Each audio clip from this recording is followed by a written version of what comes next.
Hey, what is going on, guys? It is Young here, and today I'm back in our Fortnite video. And in today's video, I'm going to be teaching you guys how to kill better players in Fortnite and just some tips and tricks to help you guys out to win more games and just to win more gunfights against those better players. And before we get into the video, I have a V-Buck giveaway. If you guys want a chance to win some free V-Bucks, all you need to do is to drop a like on this video, make sure you guys subscribe to the channel, turn on my notifications, and leave a comment down below of your Xbox gamer tag, your PSN gamer tag, or Epic account.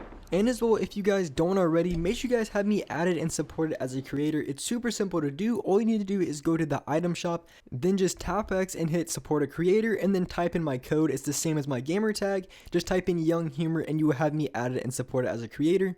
And alright guys, let's go right to the video. Alright, so in this video, I'm going to be talking about how to kill better players in Fortnite, and that could be really anyone from even like 500 wins up to even 2,000 wins, just anyone who just looks like a better player in Fortnite. And you kind of just know that when you're going into the gunfight, because you can kind of see how the player is moving, if they look like they're building a lot, or maybe they just came off a build fight, so you know they're going to be building a lot and they're going to be the better players.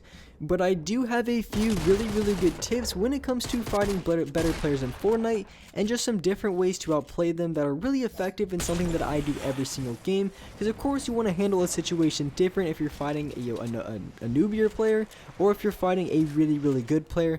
There's a few things that you want to do, and I would say the first off, for me personally, I like to run the Deagle. And this really isn't much of a tip, it's just kind of a personal preference, because when you're going up against better players, they're going to be a lot more faster, they're going to be very quick, and they're going to be able to get a lot of shots off very quickly on you. So the reason why I use the Deagle a lot in my games is because I can one-shot wooden walls instantly, and even against a really good player, if I can get their wall instantly, they might not have any time to react. I can go for a wall replace, I can go inside of their box, get off a shot. So the Deagle is honestly one of those really good things to get those kind of players, because catching a good player off guard could be pretty difficult, and if you have a Deagle, it can make it a whole lot easier and just allow for a lot of easy shots. So that's why I use the Deagle personally, and for a few other reasons as well, because I really think I can get a lot of tags with it, and as well I'm very accurate. But I would say that's one of my #1 things to do, is just use the Deagle against those better players, because most of the time I'm going to be able to pick them off, or at least be able to get a shot or two off of them, just because unless they're just sitting there holding down turbo build, you're at least going to be able to make a play, whether that can get off a pump shot, or even just get a wall replace on them and then go for an edit play on them. And probably one of the best tips, honestly one of the best tips I can give you guys when it comes to fighting those better players. And I really just feel like a lot of players in Fortnite really aren't taking advantage too much of those extra weapons. And what I mean by that could be smokes, that could be dynamite, grenades, really just anything that can destroy structures very quickly and can be very unpredictable. And you're going to see most of these items in the early game. And one really good tip I can give you guys when it comes to, using those weapons in the early game is a lot of the times if you already have 150 HP and you have bandages and you're about to go into a gunfight, honestly for me, I don't even carry the bandages. What I would do instead is I drop the bandages and I pick up dynamite, I pick up smokes. Because a lot of the time, if I can just pick off the player a lot quicker, I honestly don't even have to worry about getting tagged or worry about healing. Just because if you're going into the gunfight, you want to have every single advantage possible, and definitely having smoke grenades or dynamite is going to be a huge advantage, because say you get a few tags on them, they're low 25 HP or less, and then they decide to run away. If you have something like dynamite or smoke grenades or just anything to make them move, you're going to be put at a huge advantage, because you're going to have that jump on them every single time. But instead, if you had your bandages out, yeah, you would be able to heal if you got shot, but at the same time, it's not going to be as effective as just getting them out of their box. And really just honestly, if you ever needed to get heals, say it goes really bad and they get a lot of tags on you, and I'm not saying this for every single time, but for the majority of the times I'm able to get away and at least grab the bandages and find somewhere to heal, so it really isn't that big of a deal. And of course sometimes you could get really screwed over and then eventually have to fight the player on 25 HP, but if you even have smoke grenades or dynamite and you get low, you can even use those just to throw at them, get them to move, and then eventually go get your heals from that. And that's just really a tip for the early game. I really don't think these items are used enough in that late game. You really only see the majority of these items, I would say in the early game, because that's when everybody finds them and they decide why not use them. Because if people are just getting dynamite out of chests, they're just chucking it across tilted towers, blowing up every single building, every single structure that they can. But in the late game, you really don't see too many of those weapons. You're going to see a lot more, just scars, RPGs, weapons like that. And RPG is really, really good. But honestly, the dynamite could do a lot more damage and free up a lot more space than an RPG could ever do. But of all the weapons that I talked about, I gotta say the most used weapon, or the weapon that I like best, is honestly the smoke grenades, or some people call them the stink grenades, whatever you guys want to call it. I just call it smokes because that's just what I'm used to.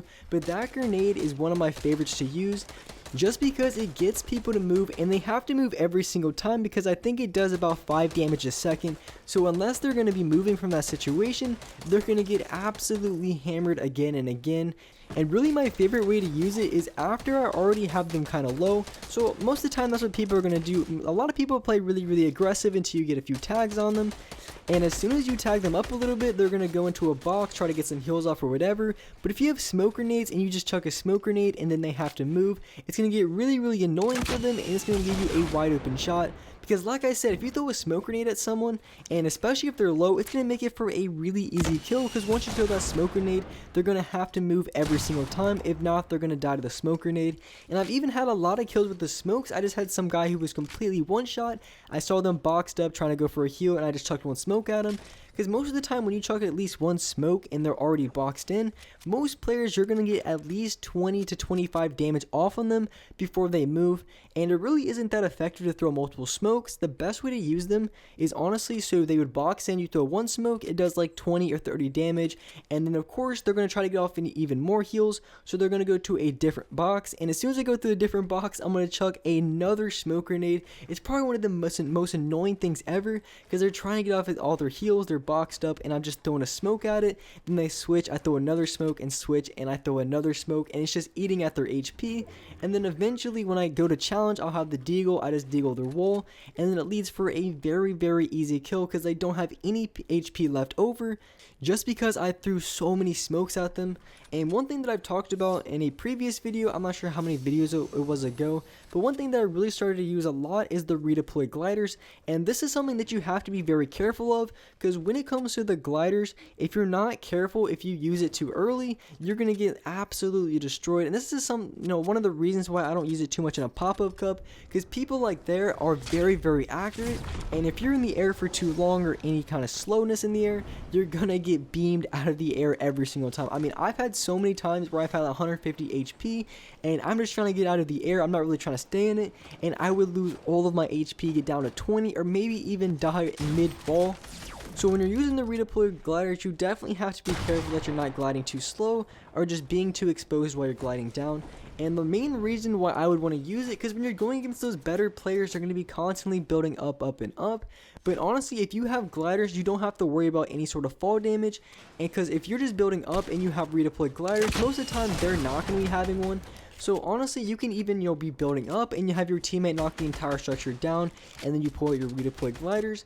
And when I pull out my redeployed gliders, one thing that I do is I wait till I get as low as I possibly can, or I wait till I at least drop halfway or maybe even 3/4 of the way down before I pull out my gliders. Because like I said before, if you pull them out too early, a lot of times it's going to allow the other players to get a lot of really easy shots on you. Because if you're coming down slowly, because that's the only downfall with redeployed gliders, is that sometimes you can come down really slowly, and if you come down too slow, then you're going to get beamed out of the air. So if you get knocked down or shot out, if you just at least be a little bit patient and let yourself drop down halfway before I pull out the gliders, most of the time they're not going to be able to get any sort of shots on you or do any sort of damage. So really, when it comes to fighting those better players, you just want to try to give yourself any sort of advantage that you can, and that really is the key. And it doesn't even have to be smokes or dynamite. It really could be anything when it comes to HP. If you know they're lower on HP, then of course you want to push them as soon as you can, especially if you know they're better players. You want to try to get off those shots as fast as possible if you know they're low, or just trying to have any sort of advantage that you can. And I really think the easiest way, to be honest with you, is just to have smoke grenades or dynamite. But like I said, there is other ways that you can have it. but just having those kind of items really is going to set you up for a huge advantage, especially in that late game, because most of the people just use it in the early game, but having it in your inventory in the late game could also be very, very useful. And also the redeploys are very helpful for just overbuilding and then let your teammates shoot from below, or even if you're in solos, just preventing yourself from getting shot out from third parties, just very, very useful. And with that being said, that is wrap up for this video. Hope you guys enjoyed this video, hope you guys liked it, and if you guys could, drop a like on this video. Make sure you guys subscribe to the channel if you haven't already. Turn on my notifications so you're notified for every single new video. And alright guys, I'll see you next video.